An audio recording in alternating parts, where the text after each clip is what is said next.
আসসালামু আলাইকুম গাইস, আশা করি তোমরা সবাই ভালো আছো। আলহামদুলিল্লাহ আমিও তোমাদের দোয়ায় ভালো আছি। প্রতিদিনের মতন আজকেও তোমাদের মাঝে রান্নার ভিডিও নিয়ে আসছি। আজকে ব্রয়লার মুরগি দিয়ে আলু দিয়ে রান্না করবো। এখানে দুটা মুরগি আমি কেটে দিয়ে পরিষ্কার করে নিয়েছি।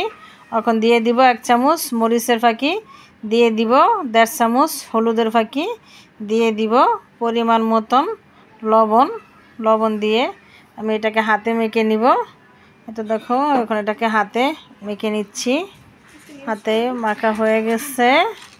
এখন ভাজার জন্য ফ্রাই প্যান বসিয়ে দিয়েছি। পরিমাণ মতন তেল দিয়ে দিচ্ছি। দিয়ে এখন মুরগিগুলো আমি একটা একটা করে সবগুলা মুরগি ভাজার জন্য দিয়ে দিব। এটা দেখো, সবগুলা মুরগি দিয়ে দিয়েছি। এক পিঠ হয়ে গেছে, এখন উল্টিয়ে নিব।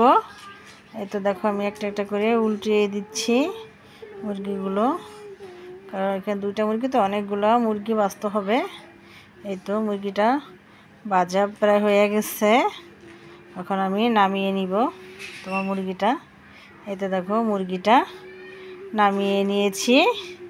এখন দিয়ে দিব ওই যে আলুটা আগে থেকে কেটে দিয়ে আমি পানিটা জড়িয়ে রাখছিলাম। এখন দিয়ে দিব কিছুটা হলুদের ফাঁকি, কিছুটা লবণ দিয়ে এটাকে সুন্দর করে ভেজে নিব।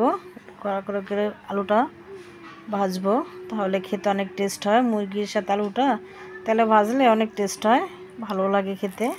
তোমরা এভাবে খেয়ে দেখো, ইনশাল্লাহ ভালো লাগবে। আলুটা ভাজা হয়ে গেছে। এখন আমি আলুটাও নামিয়ে নিব।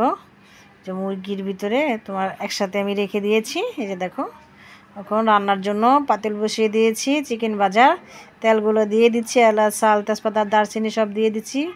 পরিমাণ মতন পেঁয়াজ কুচি দিয়ে দিচ্ছি। দিয়ে এটাকে নেড়ে ছেড়ে দিব। এখন দিয়ে দিব কিছু আদা রসুনের পেস্ট, অনেকখানি আদা রসুন দিচ্ছি, যাতে এখানে দুটা মুরগি আদা রসুনটা একটু ভেজে নিব। তো ভাজা হয়ে গেছে, এখন একটু পানি দিয়ে দিব। একটু পানি দিয়ে দিচ্ছি। দিয়ে তোমার 2 চামচ হলুদের ফাঁকি, 2.5 চামচ মরিচের ফাঁকি, পরিমাণ মতন লবণ দিয়ে আবার আমি নেড়ে ছেড়ে দিব। নেড়ে ছেড়ে দিয়েছি। মশলাটা কষানো হয়ে গেছে। এখন দিয়ে দিব ভাজা মুরগি আর আলুগুলো। দিয়ে দিচ্ছি। দেখো, দিয়ে এখন একটু পানি দিব কষানোর জন্য, কারণ ব্রয়লার মুরগি বেশিক্ষণ কষানো যায় না, তাহলে গলে যাবে। 5 থেকে 6 মিনিট আমি কষিয়ে নিব। নাড়াচাড়া দিয়ে দিচ্ছি। এখন ঢাকনা দিয়ে ডেকে দিব।